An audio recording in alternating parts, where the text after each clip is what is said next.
بسم اللہ الرحمن الرحیم۔ السلام علیکم ورحمۃ اللہ وبرکاتہ۔ ناظرین کرام،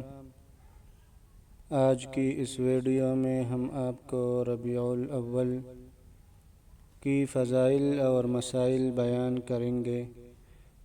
اور یہ بیان کریں گے کہ آپ کی ولادت بسعادت کب ہوئی،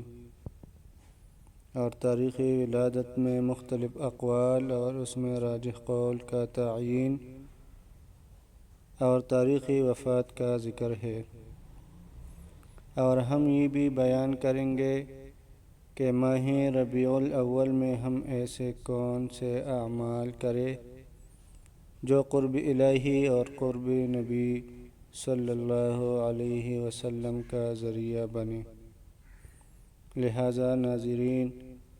ویڈیو کو آخر تک ثواب کی نیت سے دیکھیں تاکہ ایمان میں پختگی اور رسومات اور منکرات سے بچ سکے۔ تو آئیے چلتے ہیں ویڈیو کی طرف۔ ربیع الاول کی فضیلت۔ اس مہینے میں سرور دو عالم حضور اقدس جناب محمد رسول اللہ صلی اللہ علیہ وسلم دنیا میں تشریف لائے، اور یہ مقام کسی اور مہینے کو حاصل نہیں۔ اسی لیے جب آپ صلی اللہ علیہ وسلم سے پیر کے دن روزے کے بارے میں پوچھا گیا تو آپ صلی اللہ علیہ وسلم نے اس کی فضیلت کی ایک وجہ یہ بیان فرمائی کہ اس دن میں پیدا ہوا جب پیر کے دن روزہ کو حضور صلی اللہ علیہ وسلم کی ولادت کی وجہ سے فضیلت حاصل ہے، تو ماہ ربیع الاول کو بھی آپ صلی اللہ علیہ وسلم کی ولادت کا مہینہ ہونے کی خاص حیثیت کے اعتبار سے سال بھر کے تمام مہینوں پر فضیلت و فوقیت حاصل ہے۔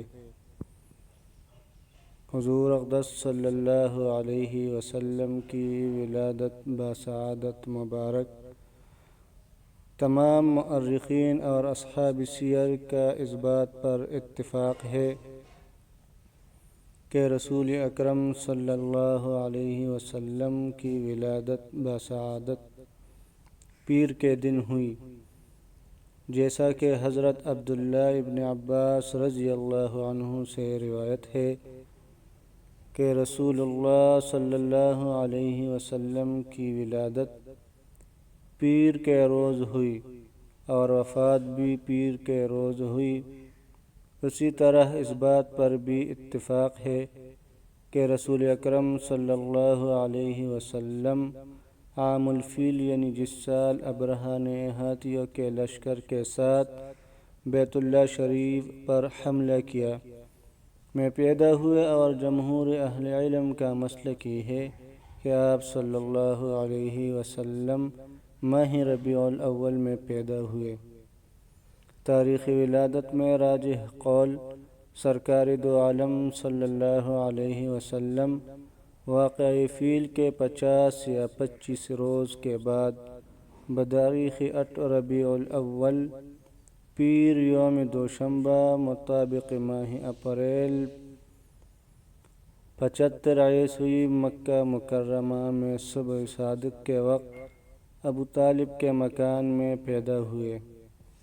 ولادت بسعادت میں مشہور قول تو یہ ہے کہ حضور پرنور صلی اللہ علیہ وسلم 12 ربیع الاول کو پیدا ہوئے، لیکن جمہور محدثین اور مؤرخین کے نزدیک راجح اور مختار قول یہ ہے کہ حضور صلی اللہ علیہ وسلم 8 ربیع الاول کو پیدا ہوئے۔ عبداللہ ابن عباس رضی اللہ عنہم اور جبیر ابن مطعم رضی اللہ عنہ سے بھی یہی منقول ہے، اور اسی قول کو علامہ قطب الدین قسطلانی رحمہ اللہ تعالی رحمۃ واسعۃ نے بھی اختیار کیا ہے۔ حضور اقدس صلی اللہ علیہ وسلم کی تاریخی وفات آپ صلی اللہ علیہ وسلم کی تاریخ وفات کے بارے میں 3 اقوال، یکم ربیع الاول، 2 ربیع الاول اور 12 ربیع الاول ملتے ہیں۔ جمہور مؤرخین اور سیرت نگاروں کا اس بات پر اتفاق ہے کہ 12 ربیع الاول رسول اکرم صلی اللہ علیہ وسلم کا یوم وفات ہے۔ علامہ ابن سعد نے حضرت عائشہ رضی اللہ عنہا کی روایت نقل کی ہے۔ حضرت عائشہ فرماتی ہے کہ اللہ کے رسول صلی اللہ علیہ وسلم پیر کے دن ربیع الاول کی 12 تاریخ کو فوت ہوئے۔ حافظ ابن کثیر نے لکھا ہے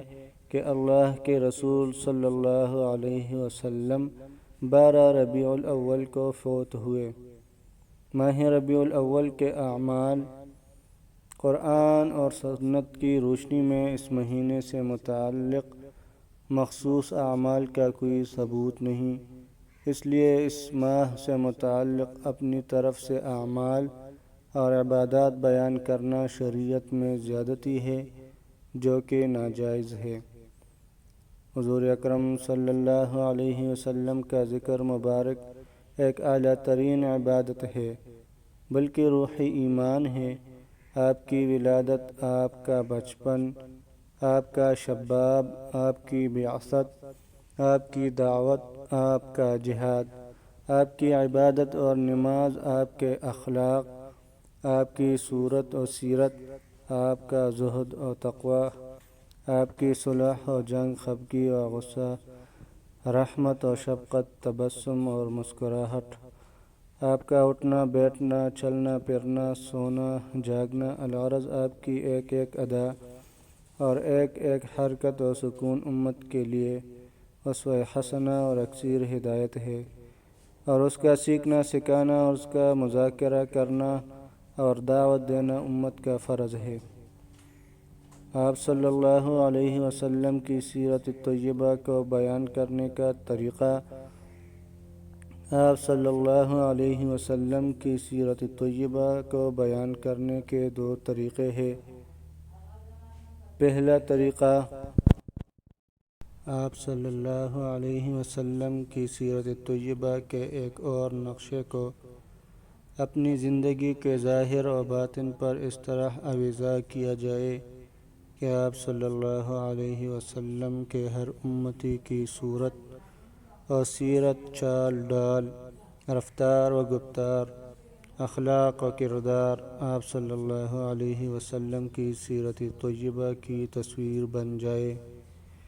اور دیکھنے والے کو نظر آئے کہ یہ محمد رسول اللہ صلی اللہ علیہ وسلم کا غلام ہے۔ دوسرا طریقہ یہ ہے، جہاں بھی موقع ملے آپ صلی اللہ علیہ وسلم کے ذکر خیر سے ہر مجلس و محفل کو معطر کیا جائے، آپ صلی اللہ علیہ وسلم کے فضائل و کمالات اور آپ صلی اللہ علیہ وسلم کے بابرکت اعمال اور طریقوں کا تذکرہ کیا جائے۔ سلف صالحین، صحابہ کرام، متابعین اور ائمہ کرام ان دونوں طریقوں پر عمل کرتے تھے اور آپ صلی اللہ علیہ وسلم کی ایک ایک سنت کو اپنے عمل سے زندہ کرتے تھے، اور ہر محفل و مجلس میں بھی آپ صلی اللہ علیہ وسلم کی سیرت طیبہ کا تذکرہ کرتے تھے، اور خاص محفل منعقد کرتی ہے، اور ان کی دیکھا دیکھی ہم نے سوچا کہ ہم بھی نبی کریم صلی اللہ علیہ وسلم کے تذکرہ کے لیے عید میلاد النبی منائیں گے، اور یہ نہیں دیکھا کہ جن لوگوں کے نام پر کوئی دن منایا جاتا ہے در حقیقت وہ لوگ ہوتے ہیں جن کی زندگی کے تمام لمحات کو قابل اقتداء اور قابل تقلید نہیں سمجھا جا سکتا، بلکہ یا تو سیاسی لیڈر ہوتا ہے یا کسی اور دنیاوی معاملے میں لوگوں کا قائد ہوتا ہے، تو صرف اس کی یاد تازہ کرنے کے لیے اس کا دن منایا گیا، لیکن اس قائد کے بارے میں یہ نہیں کہا جا سکتا کہ اس کی زندگی کا ایک ایک لمحہ قابل تقلید ہے، اور اس نے دنیا میں جو کچھ کیا وہ صحیح کیا اور معصوم اور غلطیوں سے پاک تھا، لہٰذا اس کی ہر چیز کو اپنایا جائے۔ ان میں سے کسی کے بارے میں یہ بھی نہیں کہا جا سکتا